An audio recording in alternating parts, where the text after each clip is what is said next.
Good morning, everybody. It is Thursday.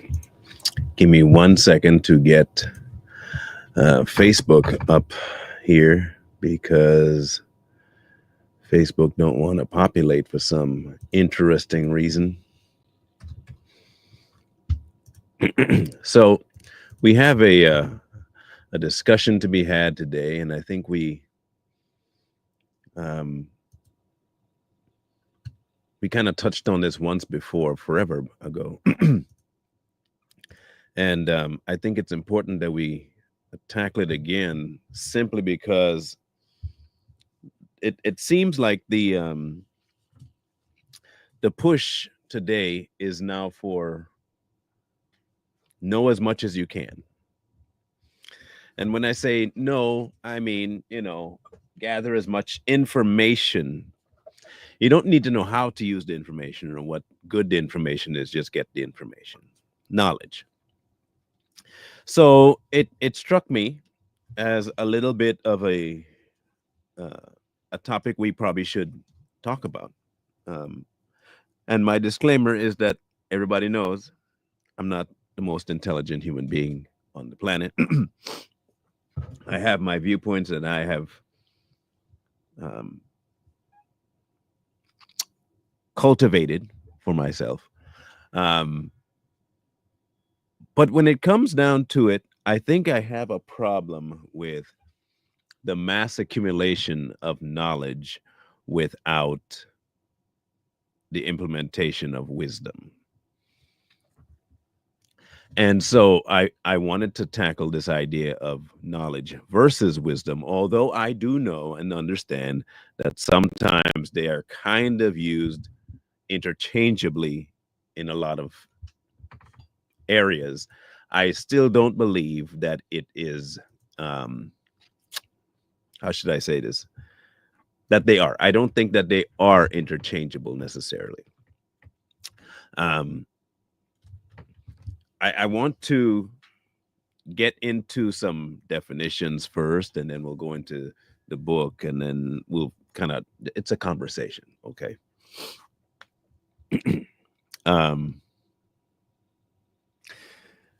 when I look at the word no and relate it to what it says, how it says it in the Bible, there are multiple ways that you can look at it. Again, I'm not looking at what Greek and Hebrew and all. I'm talking about the implementation of the word no in English, okay? There are many ways that it uses it, as in Adam knew his wife, and to know somebody that way, it's an intimacy type thing.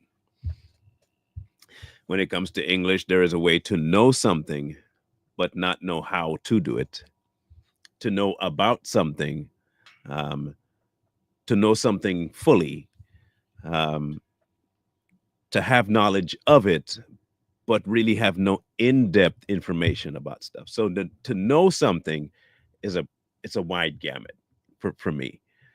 Um, Tons of you out there I know of, but I don't know. That makes sense. I don't know you. I know of you. I have some inclination of to who you are, but I don't know you. You have an idea of who I am, but you don't know me. You know as much as I've put out, but fully known, no. Now, what you know about me, you can use or not use. You can make certain assertions about me from what you do know, and using that is what I would consider either wisdom or folly. Okay. And so when we read the book and it tells you to know God, you have to start thinking to yourself, well, what does it mean to know God? Like, how do I go about knowing God? Like, what does that mean? Um, do I get to know what he does? Should I know what he's capable of? What is his nature? Um, what does it mean, God? How do I know you? And that particular one has been my biggest linchpin of a blockage to knowing, to understanding, and being a part of the kingdom of God, is this idea of knowing him. He says, "Be still and know that I am God." Okay. And I've had this conversation with Corey before, albeit in a kind of a comical sense on a live one time. To know him is past belief. To know him is past belief. It's more than just believing that God exists. Knowing to, and this again, this is all my opinion about the word know. To know him takes actionable behavior to interact with him. I can know of God by listening to other people. I can know of God by reading the Bible. I can know of him by going to services. But to know him requires something more, requires me diving into the person. Many of us don't want to. We are content with saying we know of God, but calling it knowing him. We are content to have a knowledge of, but not a reality of knowing. And I think, unfortunately, too many Christians stop right there. They stop at the knowing of, but not the knowing him fully. And I think that the difference between knowing of and knowing him requires one very important thing: wisdom. Wisdom is the catalyst from getting from knowledge to knowing. Now, I put the title as knowledge versus wisdom, not that they're going against each other, but to bring a kind of a light to the two of them um, when looking at them together.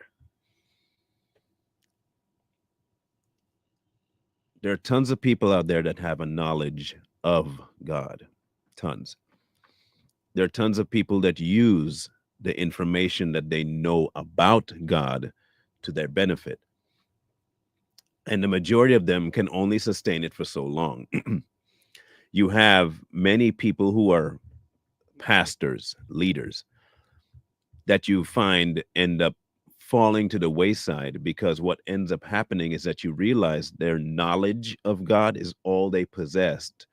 They never had a knowing. They had knowledge of, but not knowing, because they never sought wisdom. They never sought the implementation of wisdom in the knowing. And that's a problem. And I'm not saying that you have to be ultra smart. Wisdom comes from a lot of places that have no intelligence. And I mean that in the nicest sense that I can talk about my kids. I know that not all my kids, when they were small, had intelligence. They just, the brain was just not braining. Okay. But they said some mad wisdom stuff when they were small. They had some nasty wisdom as kids.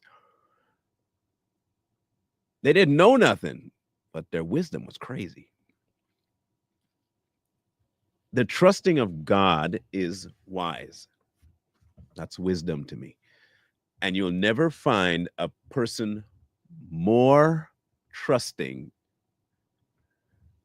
and more interested in having that relationship than a child.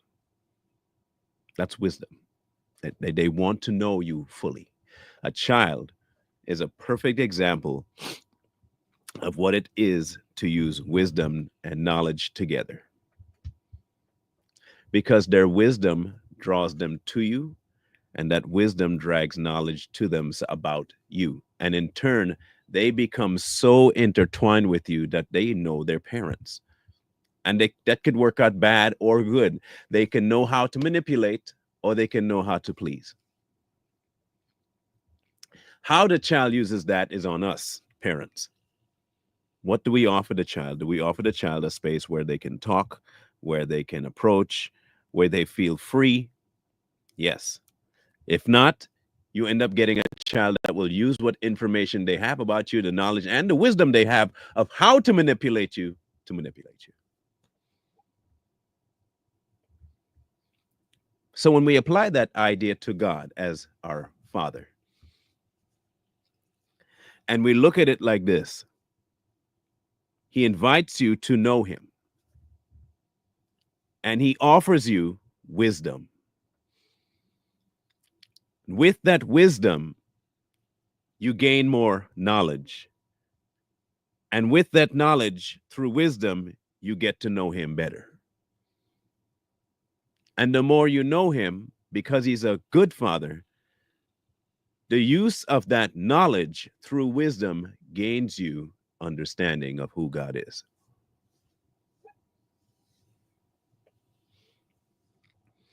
Unfortunately, that's not taught anymore to anyone in the body. The body has become more of a do what you're supposed to do, when you're supposed to do it, how you're supposed to do it, and that will yield you knowledge of God. But it doesn't at all, actually.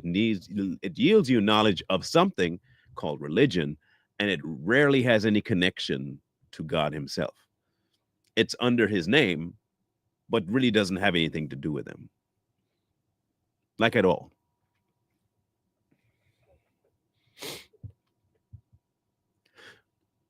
Proverbs is one of those books that has a myriad of statements about wisdom and knowledge. In Proverbs 1:7, it says, "The fear of the Lord is the beginning of knowledge. Fools despise wisdom and instruction." The fool says in his heart, "There is no God." A fool cannot attain wisdom nor knowledge. A fool can only get information. That's all they can get. But in order to acquire knowledge and wisdom, it has to begin with the fear of the Lord. Now, how that fear starts, it's a kind of, I think it's up in the air. Okay, there's some people that are afraid to go to hell, and then there are some people are afraid of the entity called God to the point where they have a scary movie kind of fear. I do not, for the life of all that I've lived, I do not believe that this fear they're talking about is one that isn't necessarily based in that kind of a sensation of, oh my gosh. There is some of that. Trust me, there will be tons of that for those who are not following. They will feel that. But the fear that I think most people have right now that brings them to even remotely talk to God is a selfish one. And while that might be a good catalyst to bring you to the throne, it is not sustainable because that's not who He is. Yes, He said to fear the one who can destroy both body and soul. And that is a genuine fear to have because it is something that you should be leery about. It is a fearful thing to fall into the hands of the living God. Should be a fearful thing because He is such a grandiose being. Get it? But this concept of fear and the use of it, then in that particular passage there in Proverbs, this fear of God takes a turn once you understand that that fear is warranted, but He gives you a way to avoid what you fear. Wisdom. Wisdom shows you there is a pathway out of that situational fear in your mind of God. It still lingers because it's true, but you're no longer afraid of that consequence because you're no longer under that consequence. Wisdom reveals that to you. The knowledge that He is imparting this gift to you draws you back to Him. And it's a nice little cycle of gaining wisdom, gaining knowledge. The knowledge increases your wisdom increases your knowledge. And it's a nice little circle, but it's all contained within the confines of knowing God, not anything else. Tons of atheists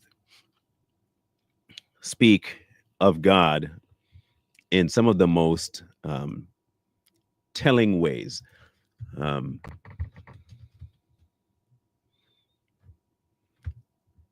I know most of you know who some of these four horsemen of the apocalypse are. But one of them is Christopher Hitchens. And many of you may have known him. But his statements on God stem from a very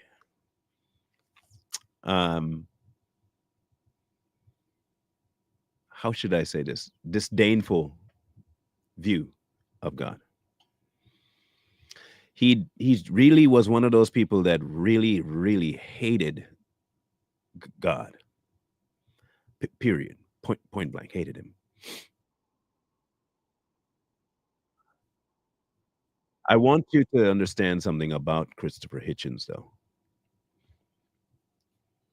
He was a very knowledgeable man.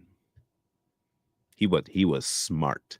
I'm not going to sit here and tell you that Christopher Hitchens wasn't intelligent. He was a very, very smart man.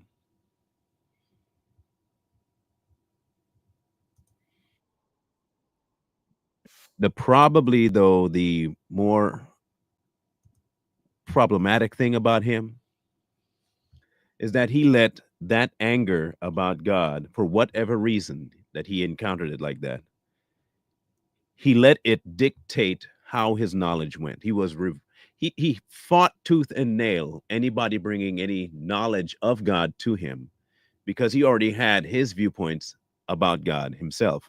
And what he decided was wisdom wasn't wisdom. What he thought was knowledge wasn't knowledge at all.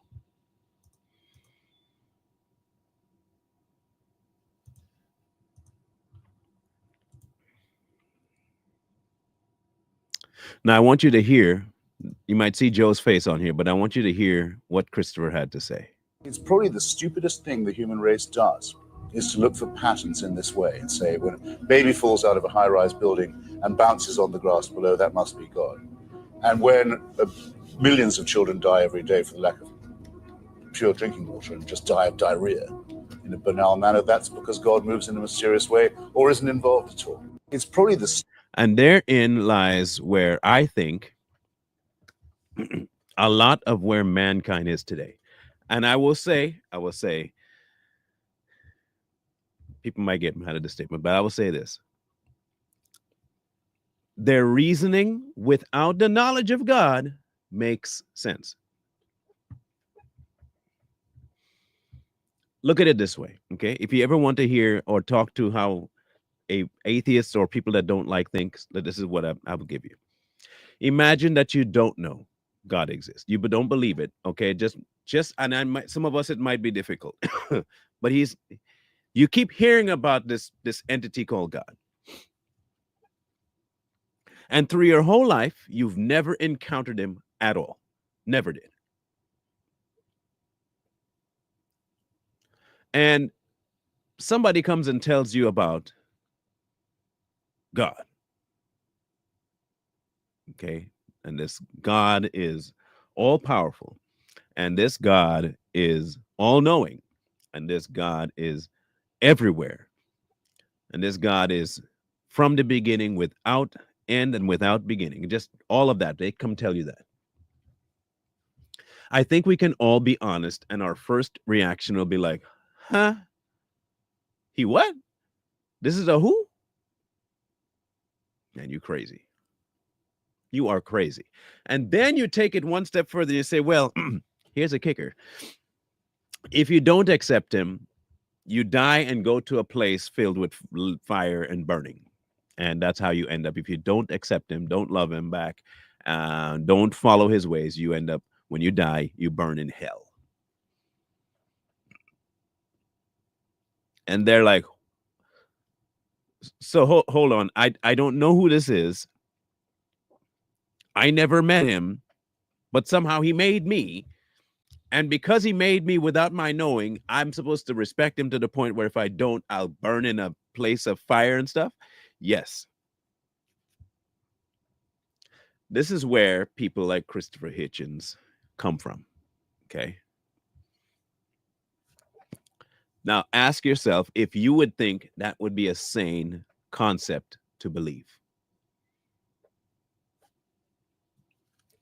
We have to admit, if looking at Christianity through their eyes, we have to admit this, they're right in their thinking. They are warranted 100% the way they think. Do not forget, I'm talking about them coming from a position of lack of knowledge and wisdom. They don't have either one. They have intelligence based on man's standards, but knowledge and wisdom they do not possess. They cannot have that without knowing God, without being afraid, without the fear. So how do you interact with those people? How do you tell them about it?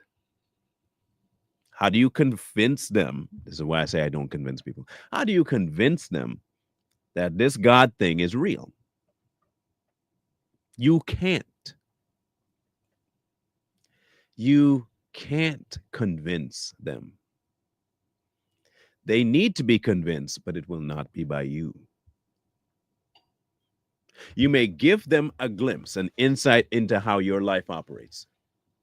And through the wisdom that you've ascertained from God, through knowledge of him, you might be able to tell them something that might spark like, what thought? But conviction? No, you're not going to convince them. But God can. God has a way to convince them. Your job is to introduce the idea. And that might sound weird.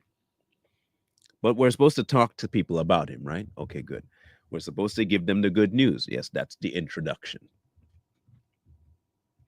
Now, with that introduction, you know what goes away?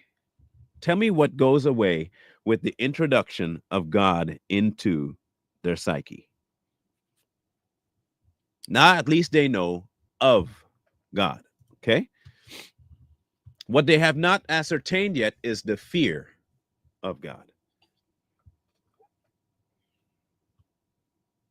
They have not achieved the fear of God, but they have knowledge of God. Step one. Okay, step one. I have introduced him to you. Now, we all know, too, that the best way to convince somebody that we know what we're doing is to do it ourselves, right? Okay. Say, for instance, you tell somebody to go and do such and such, and they say, well, I don't know how to do such and such. Can you show me? And you'll be like, well, I don't know how to do such and such. I'm just wanting you to go do it. Do you think that person's going to trust your ability to show them something? No, because you don't know how to do it either. But you're telling me to do something. Okay. It's no different with the Christian walk. It's no different. If you are trying to tell people blah, blah, blah, blah, blah about God, but you have zero knowledge of that, you don't know how that works, you've never done that, and they're looking at you and they don't see it, how are they going to follow? How are they going to know? One, they can't trust you for sure because you're not doing it.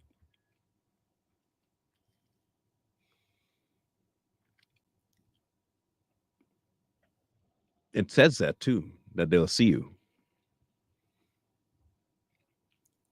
I mean, obviously, we've changed our viewpoints of love too in a lot of ways. People say they'll know we are Christians by our love, and all of a sudden people think, oh, we need to accept everything and everything. That's not love.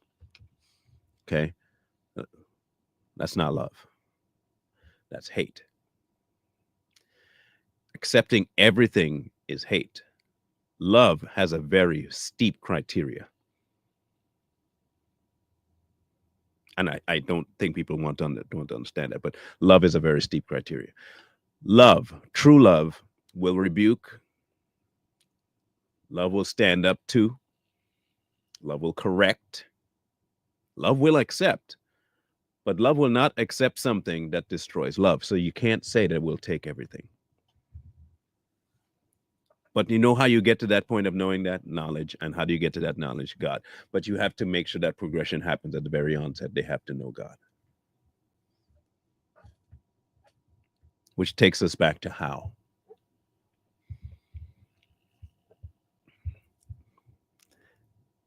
When he said everyone has to work out their own salvation with fear and trembling, it's true. I can't work my faith out on somebody else's back. Your faith is not my faith, and my faith is not yours. I can live vicariously through a lot of people, which is what a lot of people in the church do. The audience is what I will call them, will look at the preacher and live through his faith. My preacher and my preacher and my preacher and my preacher. So that is why you see when many preachers fail, the church itself has no clue what to do, how to restore, how to react, none of it, because they've based their entire faith on that man. Their knowledge of God doesn't exist. They have a knowledge of this man's knowledge of God. And technically what they have is this knowledge of this man's idea of God. And they call that being a Christian.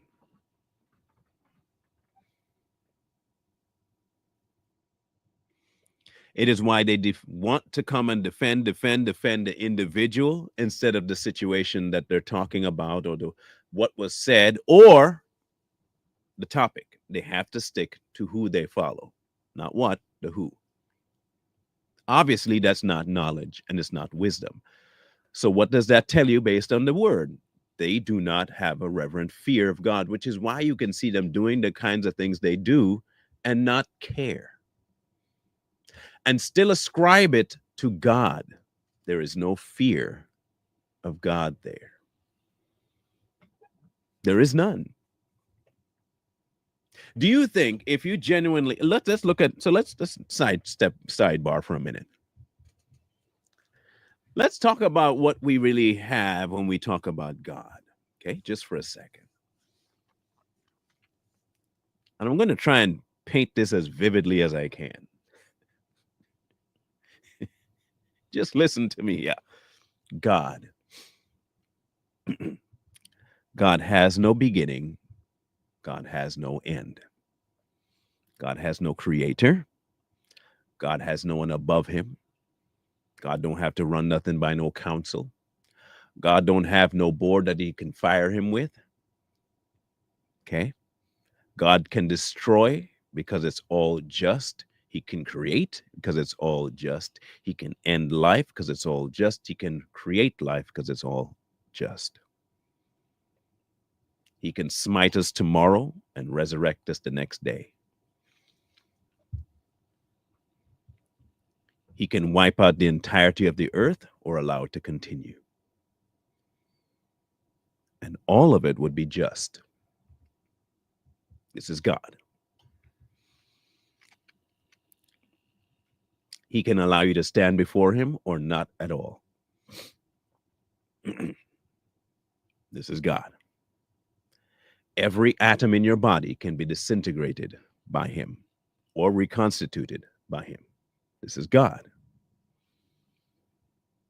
Now, how many people do you believe knows this about God? And I mean to the nth degree that no matter what God does, there is no questioning him. How many of you have heard pastors say, you have a certain bit of control over God?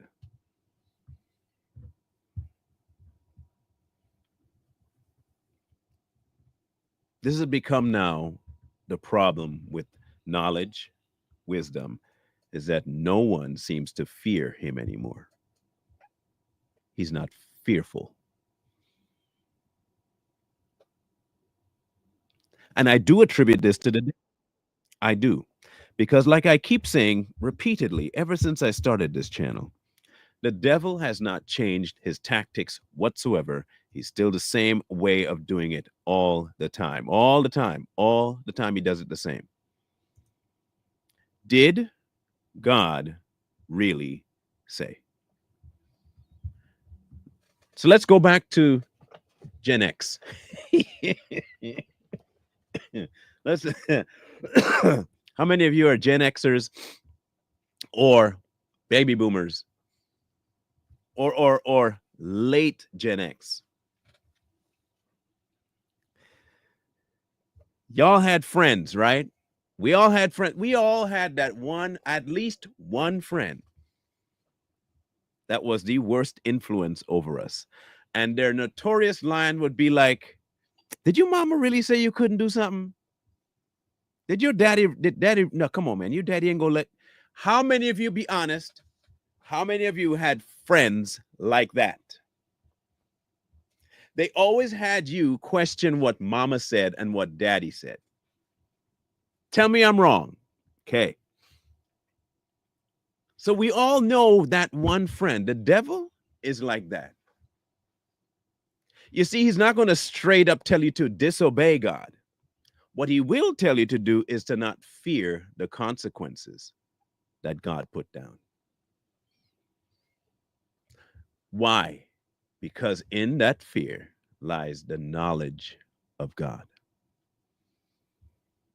He doesn't want you to know God. So to avoid you knowing God, he removes the idea of fear of him altogether. Come and do what's fun. Don't worry about it. Do what's fun. You don't think mama's going to actually kill you? Come on now. Mama said if I don't get back before the lights come off, she going to kill me. Mama ain't going to kill you. You might get a beating or something, but you ain't going to get killed.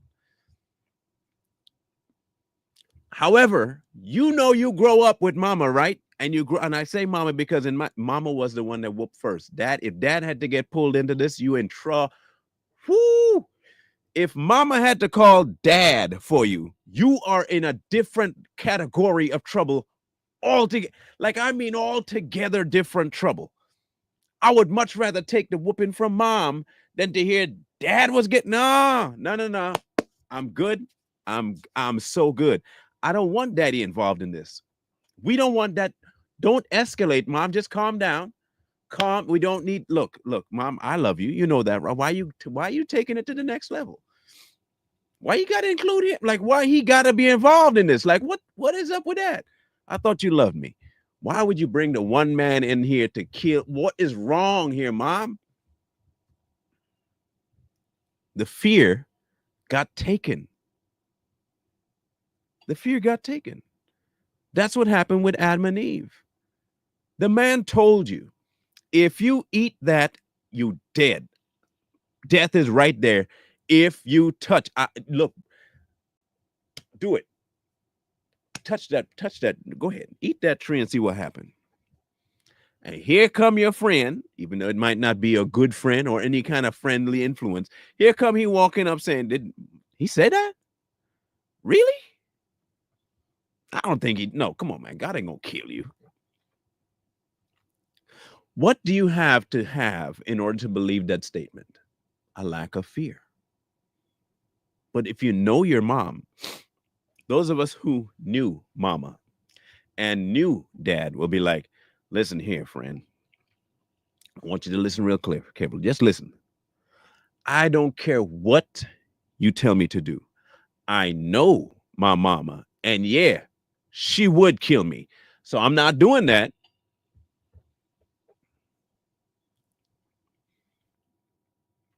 Knowledge. A healthy fear. Healthy fear of my parents keeps you in line. The healthy fear of God keeps you in line. The crazy part of it, those of us who actually had a love for our parents still kept that reverent fear for them. It never kept us from knowing them, though. What it did keep us from doing was what? Crossing them, upsetting them, angering them, disobeying them. Because what you realize is that fear, while we understood the consequence and the fear of the consequence stood there because of parents, we understood after realizing that it was love that was compelling them to issue those boundaries. Love did that. But that love wasn't fully understood until the fear revealed some things to us about our parents. It's no different than with God. It's why he set up the situation the way he did with family. It's intentional.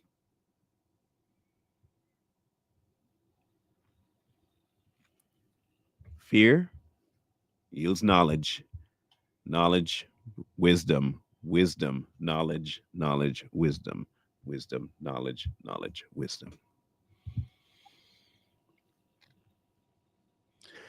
I feared my parents and I knew their laws. And over time, the wisdom I had from the experiences drew me to love them even more and to cherish that knowledge of them. And the more knowledge I gained, the more wisdom I gained. And with more wisdom, it helped me seek more knowledge. And because of my wisdom, I knew how to put that knowledge to work, creating more wisdom. Wisdom then brings me to get more knowledge, and the cycle keeps going on. The only difference between the parents and God is that he is the author of knowledge and wisdom.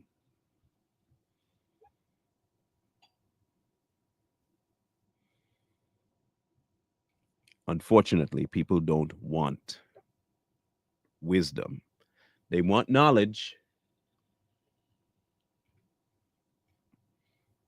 And you end up with people like Christopher Hitchens and many like him. He's not the only one. But you end up with many of them like that.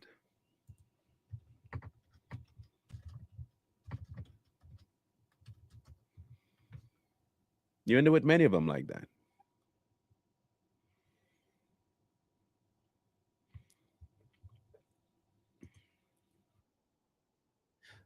The biggest ones, okay, you guys know of quite a few of them, but Daniel Dennett, Sam Harris, Christopher Hitchens, and Richard Dawkins were the four. Okay. Those were the four, what we called horsemen of atheism. They wrote books like The God Delusion, The End of Faith, A Letter to the Christian Nation, God is Not Great, and Breaking the Spell, Religion as a Natural Phenomenon. They all have their disdain for God, and they do not make any bones or qualms about it.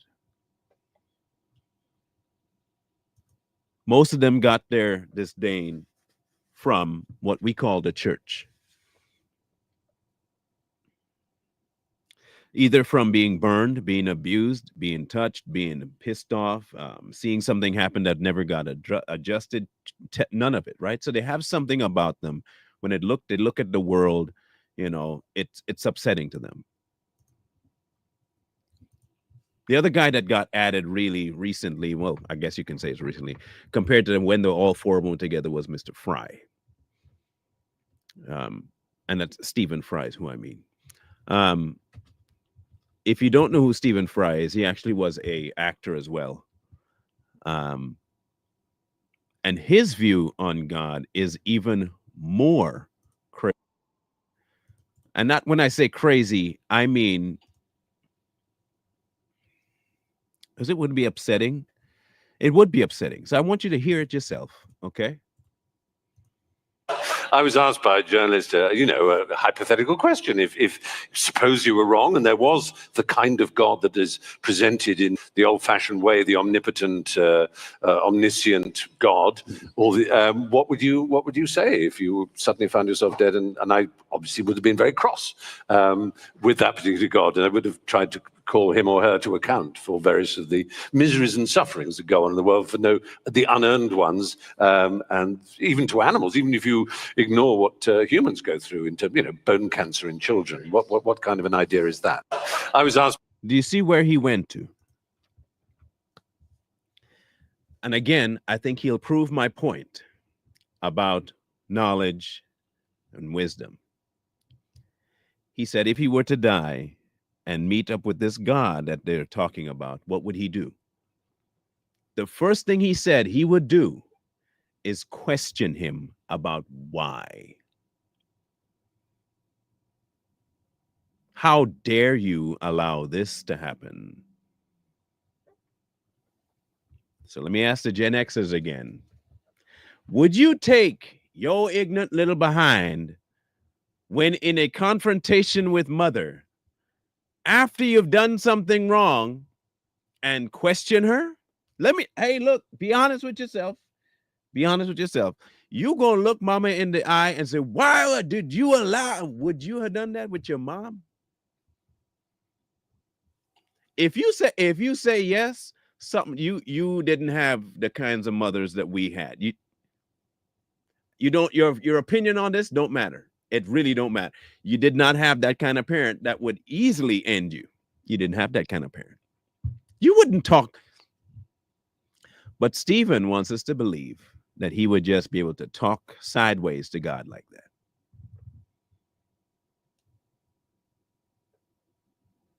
Okay, Stephen.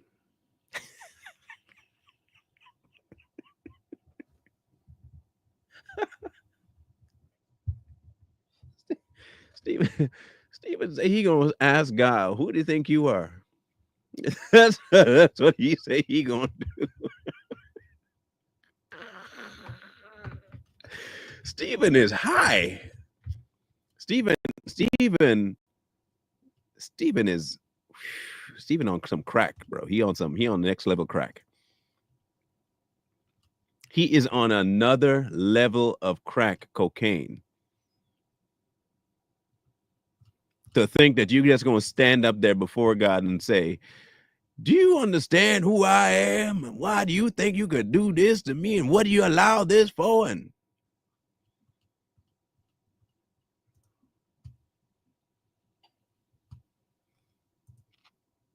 the thing is, I don't think he would get very far with his questioning. I don't think he'll get very far because this is what he would encounter. Hear me out. This is what he would encounter if he were to say that's what he wanted to do. Okay. Job 38. Then the Lord answered Job out of a whirlwind and said, who is this who darkens my counsel by words without knowledge? Now prepare yourself like a man. I will question you, and you shall answer me. Where were you when I laid the foundations of the earth? Tell me if you have understanding. Who determined its measurements? Surely you know, Stephen. Or stretched out the line upon it? To what were its foundations fastened? Or who laid its cornerstones? When the morning stars sang together and all the sons of God shouted for joy, or who shut in the sea with doors when it burst forth and issued from its womb? When I made the clouded garments and thick darkness its swaddling band, when I fixed my limit for it and set bars and doors, when I said, this far you may come, but no farther, and here your proud waves must stop. You gonna contend with that? You gonna contend with that? Mike Tyson said it best. Everybody got a plan until they get punched in the mouth. Everybody's got a plan until they get punched in the mouth. And ain't nobody can bob and weave and left hook like God can. I'm telling you right now. If you think that you can step before God and pull a Stephen Fry, you're going to have an actual last name that matches your status. If you think that you can step before God with a last name like Fry and talk sideways to him, your last name will no longer just be something that you wear on a piece of paper.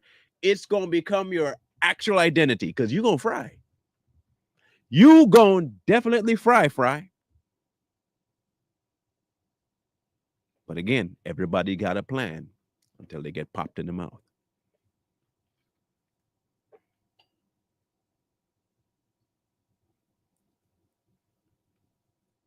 We do not fear God anymore. As a nation, as a world, we don't fear him. Satan's biggest trick is not that he didn't convince, and I've heard this before, Satan's greatest trick is convincing people he didn't exist. I don't think that's it. I think people are fully aware of his existence. I just don't think that people believe that God would do what he said he was going to do, which means they don't fear him. We don't fear God. We have turned him into cotton candy.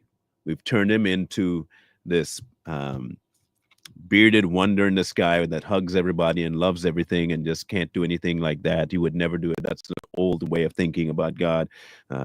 Judgment Day is just going to be a bunch of potluck and fried chicken and watermelon. It's just how it's going to be. There's no fear of God anymore. To the point where people will use his name and go on stage and do some of the most egregious things. To the point where they use his name and have some of the most atrocious belief structures. We don't fear God.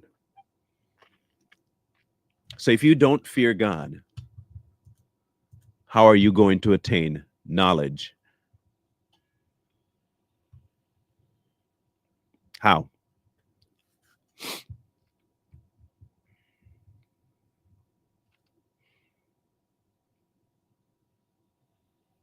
Proverbs 2. My son, if you receive my words and treasure up my commandments with you, making your ear attentive to wisdom, inclining your heart to understanding. Yes, if you call out for insight and raise your voice for understanding, if you seek it like silver and search for it like hidden treasures, then you will understand the fear of the Lord and find the knowledge of God. We covered this a few days ago. My people perish for lack of knowledge. It is not knowledge of things. It's not a knowledge of history, of books, of language. It's a knowledge of God. They perish because they do not know God. And when you don't know God, you lack wisdom. When you don't want to acknowledge and follow and know who he is and fear him, knowledge eludes you. You may get all kinds of things that you can hold in your brain and call it intelligence and call it knowledge. But true knowledge is an of God thing, not of man.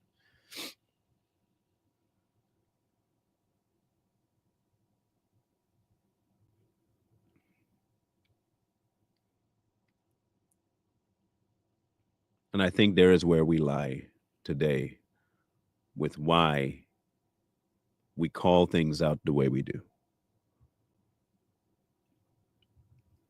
When I talked about people like Marcus Rogers and the folks that do like him, I can say confidently what I say because if you were afraid of God the way you're supposed to be, you wouldn't lie on him like that.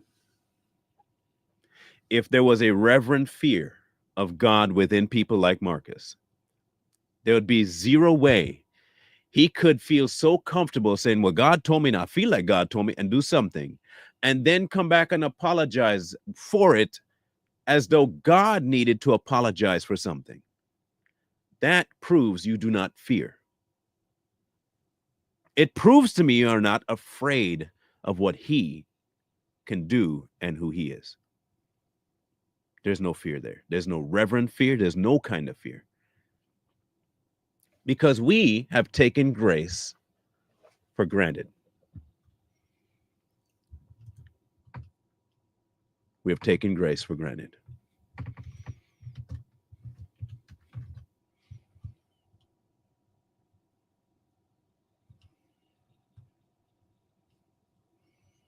We've now taken grace to mean, oh, we can do what we want. There's always forgiveness there. God is now just a handing out of welfare, spiritual welfare.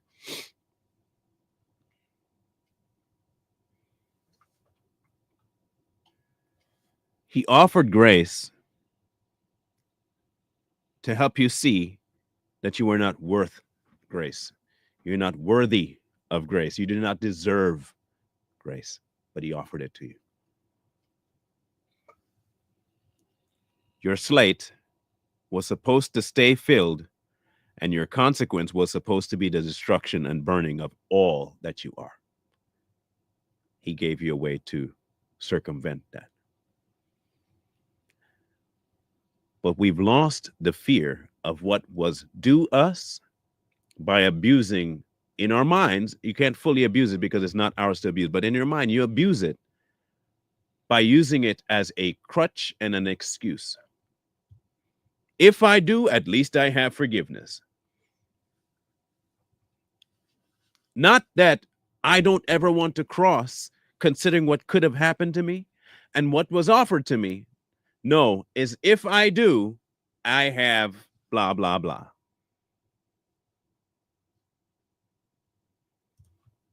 What shall we say then? Shall we continue in sin that grace may abound? Certainly not. How shall we who died to sin live any longer in it? This is why I tell people I am not a sinner.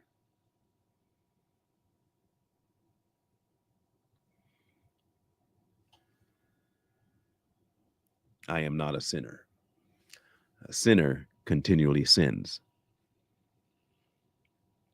By telling yourself this is what you are, a saved sinner, you are leaving leeway. Whether you believe this or not, mentally you are leaving leeway for any activity you do because you are aware that there is grace to cover it. And so what eventually happens is your sin doesn't become utterly sinful. Your sin is just, it's there. And, just understand, it's just what I'll do it again. Everybody knows this.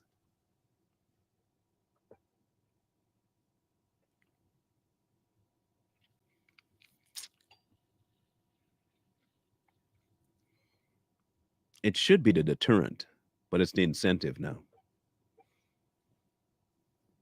You are working in the negative. What should be a deterrent has now become incentive.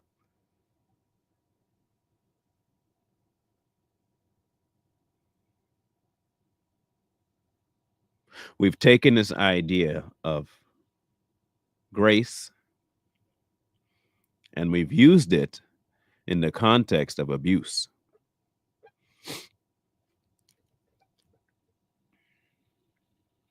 And we term ourselves according to our own view. We don't term ourselves any other way. I mean, did God call you after you were saved a sinner? Is that what he called you? Or did he call you a child of God?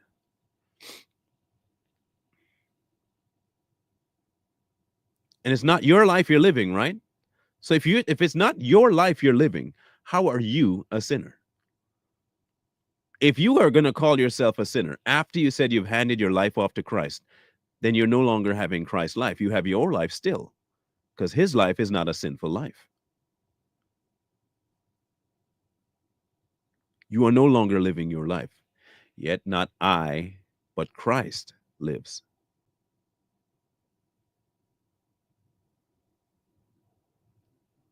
The reason the terminology doesn't change is because they don't want it to.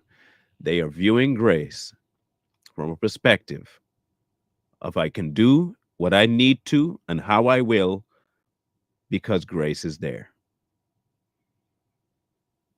God understands. He knows that I'm going to fall. Mom knows I'm going to disobey her all the time, so she's going to be okay with it. Mom, you don't need to punish me. You knew I was going to disobey you at some point.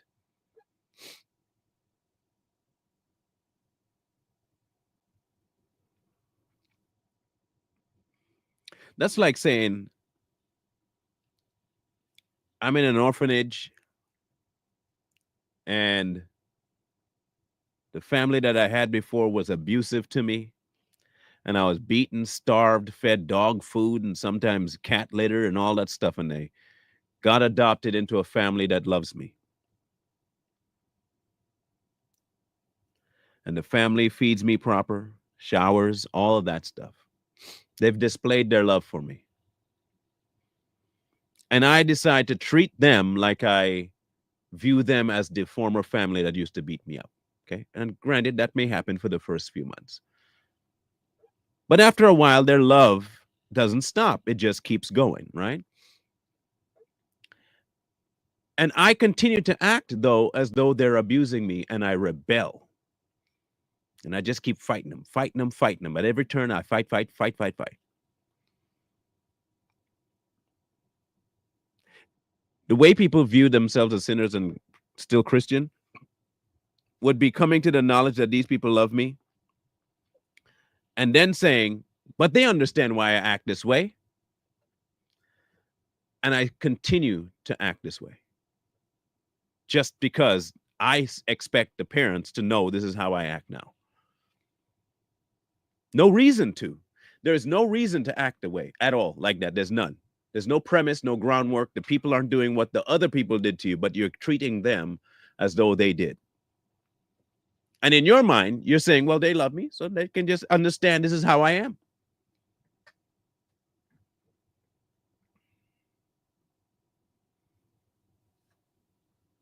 No. No. If your life has been exchanged, you cannot then say you have the old life still. The old life was called a sinner. This is knowledge and wisdom here. The only way you can still be a sinner is to not have the new life. If you say you have a new life, then you shouldn't have any traces of the old to identify yourself by. I'm not saying that your flesh will not rebel against your new life. It will rebel against you in the same way the trauma of that kid's history will try to affect the new life he's living with the family. But the fact of the matter is he's not with that family anymore. He's with a new one that loves him.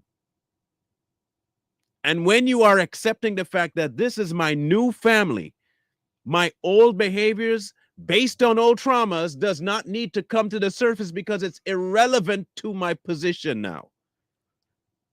So I'm not going to identify as an orphan anymore. I've been adopted.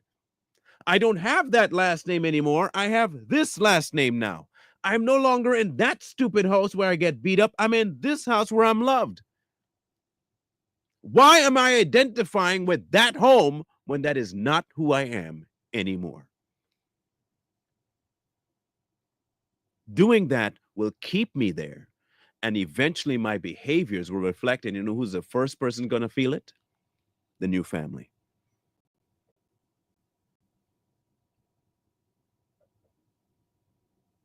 In other words, you have more fear of something that you've left behind than you do currently.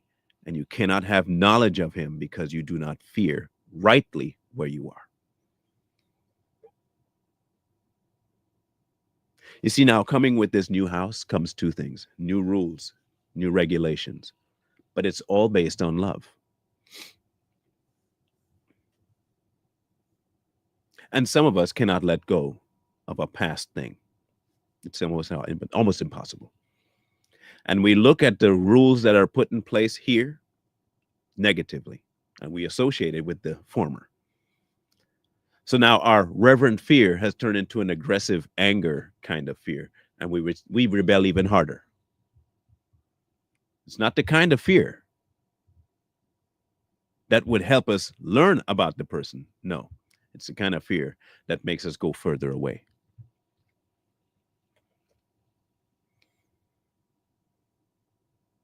The biggest difference where the analogy stops with parents and God is that parents are fallible and God is not. Parents can screw up, God can't. We don't have that excuse with God. We don't have to worry about whether he will do something wrong. We don't have the fear of whether he will misplace his judgment. We don't have the fear of whether his justice will be misplaced. We have no worry about that. But again, we can't get there until we fear.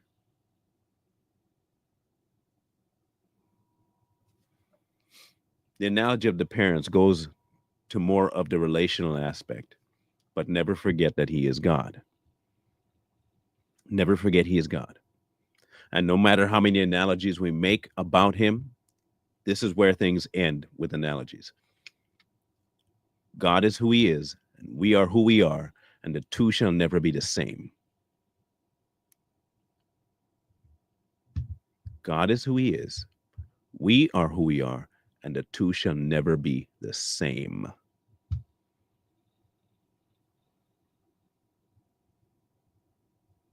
There will always be that hierarchy, and we will always be on the bottom. This is how it is. Beginning of the fear.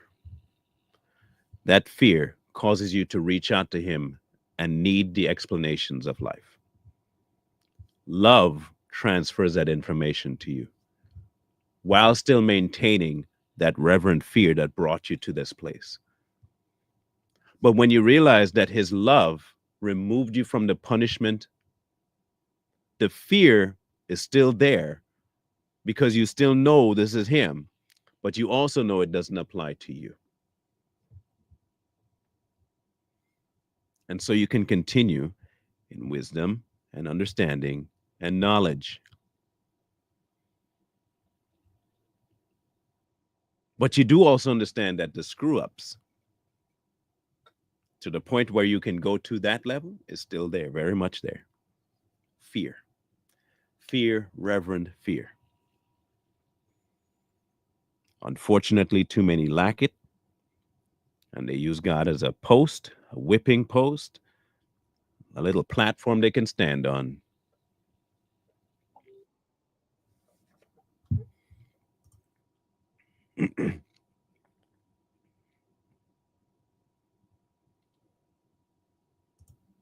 My only request to people is this, and this is going to atheists, okay? I understand that your life and your history might have yielded some less than stellar results. I understand that there may be people who harmed you. I understand that life may not have been the best. I also know that some of you may have had the best life possible without God, and you think God is not going to add anything to it. And just the adding of him might actually be worse for your life because you have restrictions placed on you. So I understand that too. And I'm not saying that you have to believe God. You don't have to believe in him. You don't have to believe he exists. You don't have to follow God.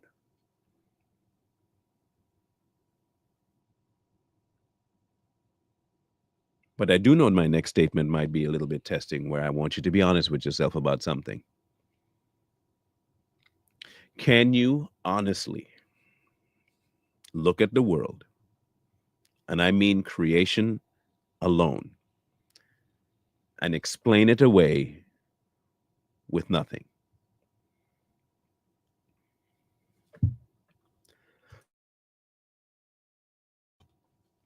You're asking me to implement logic, reason. Of all the things in life right now that exists, show me one thing that logically operates that didn't have design.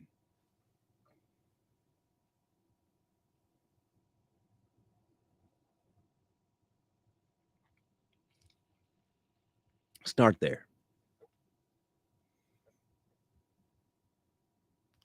You handing over your pain, though, to God is a whole different level. Because it has to have a disconnect between the manly mind, humanistic mind, in order for you to understand the mind of God. You cannot approach him thinking like a human. Worldly way of thinking, man's way of thinking will never connect you to him, because all the things he does seems very contrary to humanistic thinking. You don't like me, I'm going to send my kid to die on your behalf. You hate me, and I'm going to do that.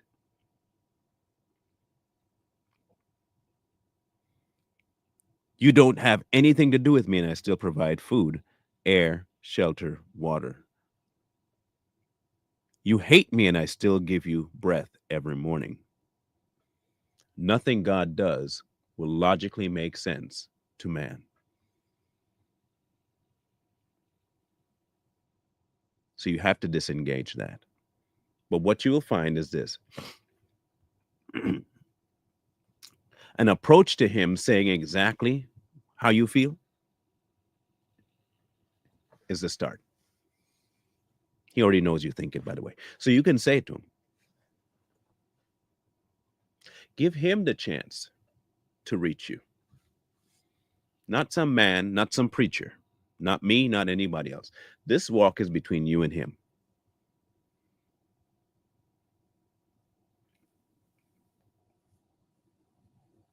It will always be between you and him. It won't be between anybody else, you and him. It's not that he's rejecting you. You've rejected him. His door has always been open. It's not an open door policy. You're free to come, free to leave.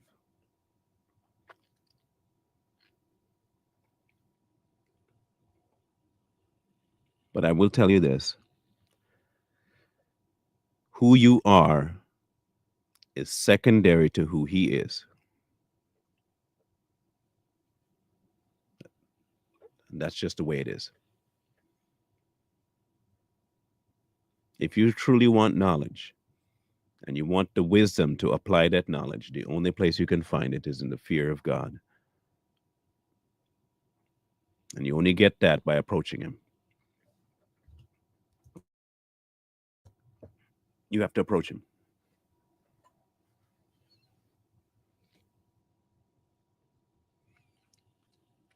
See, when we talked about Joe yesterday, Joe Rogan, Joe has a wealth of info that he calls knowledge.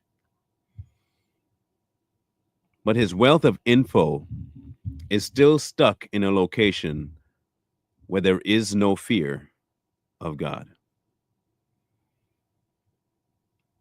Knowledge of is not the same as knowledge. It's not the same.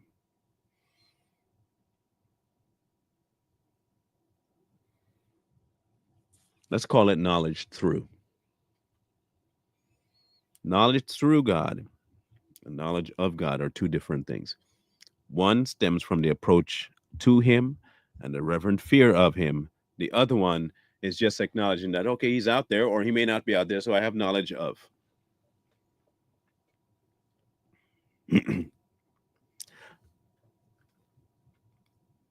And yes, but that contrition shows up after you've encountered him. True contrition, and I'll tell you this much I've realized. True contrition is when that epiphany hits you that this is who God is, and this is who I am, and this is what I deserve. Contrition sets in.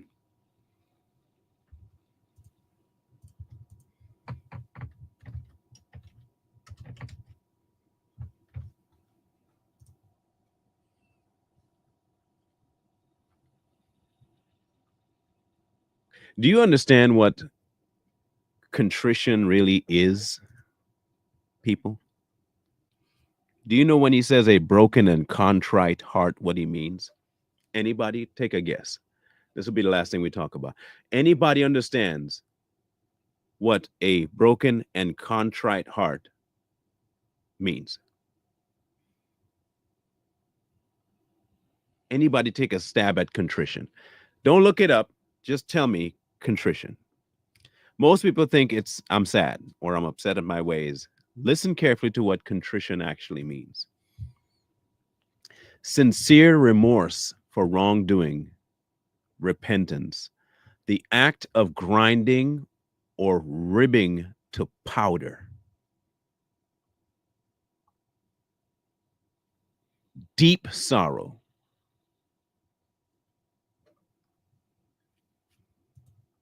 We are talking about smashed alabaster box, all of it. Contrition is more than just saying, I'm sorry. Contrition is more than just saying, oh, man, I wasn't a very good guy. Contrition is being broken to the point of powder, grounded, crunch, crunch, mortar pestle, crunch, crunch, crunch. I see myself and I repent in dust and ashes, contrition. When you get to that level of recognition of yourself, you will understand why you were worthless and worth throwing away, because you're nothing, garbage, because of sin. And God says, yes, exactly. But I have a new life for you. And in this new life, we don't need to talk about that old stuff. It is now dead. You realize how worthless it is? Yes. What are you going to do with that dust? Nothing. You can't rebuild it. Nothing. It's done. Throw it out. Here, new life. Nothing of your old is in this new life. Now, you can think about your old life and have it affect your new life, but it is not the new life, which is why you don't need to identify with something that's gone. You are not a sinner anymore. You were, such were some of you. You are no longer that. You're a child of God. And as a child of God, your number one priority is getting to know your Father, embracing his love and the lessons, and teaching you how to walk and how to run, and loving him and understanding his boundaries and abiding within his boundaries. And you abide within his boundaries because of the love you have for him, but you also have a fear because you've seen what daddy can do.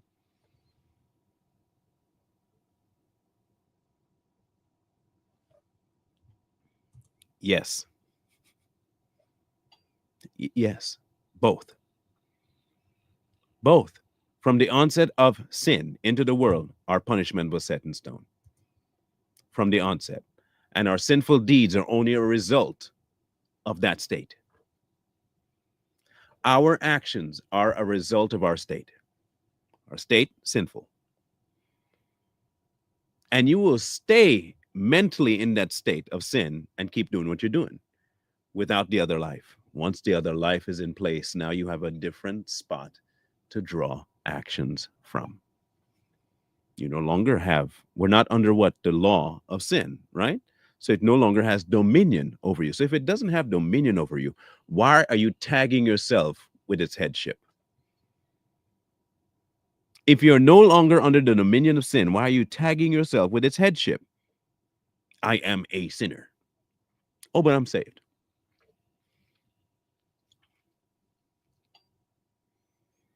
Can't be both. Can't be both.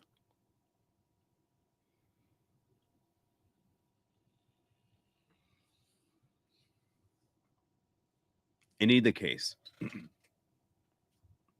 tomorrow we'll have a more of a reaction thing. We're going to talk about a video that I came across, and I think we need to address it. Yeah, we'll see about it. So we'll talk then. Too Strong Possibility Life tonight. Another reaction video too. Should be funny.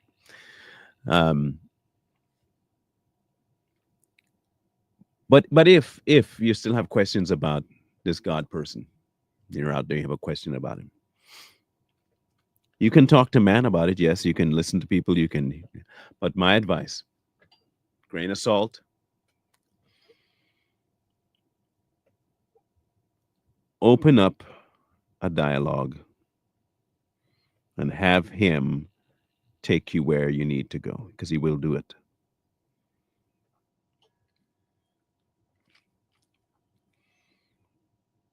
That's all I have to tell you. The word is there. Start there. Start reading. But don't read because you need to finish the book. It's not one of those books. You're reading the book to find insight about him. And in that insight, you will find reverent fear. You'll eventually meet him. I promise you'll eventually meet him.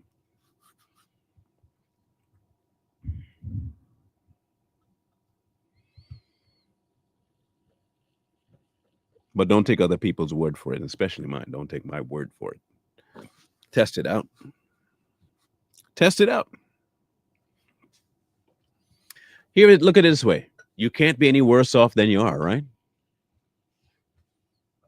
There's no way, if God is, even if God is real, there is no way you can be worse off than you already are.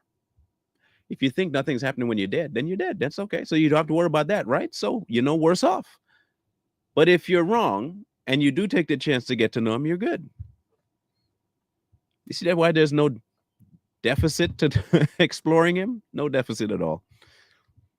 You can always go back to your old belief and you'll be no worse off. You can tell people, hey, you know what? I explored that. It wasn't for me. Okay, good.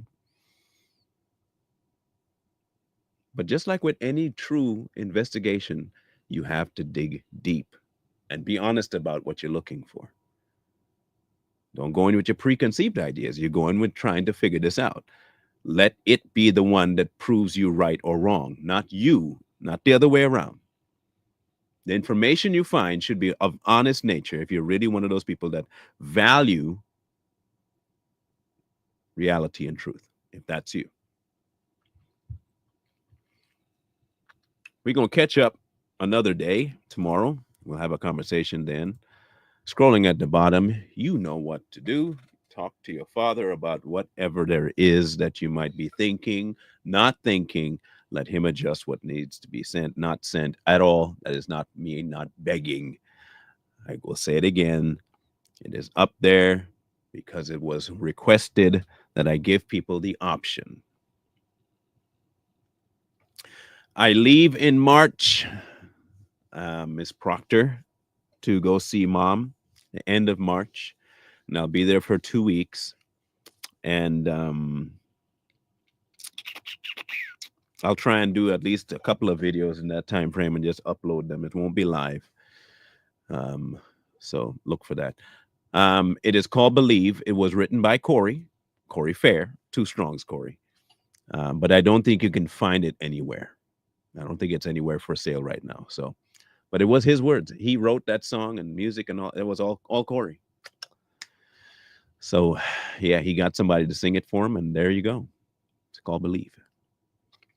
I appreciate you guys.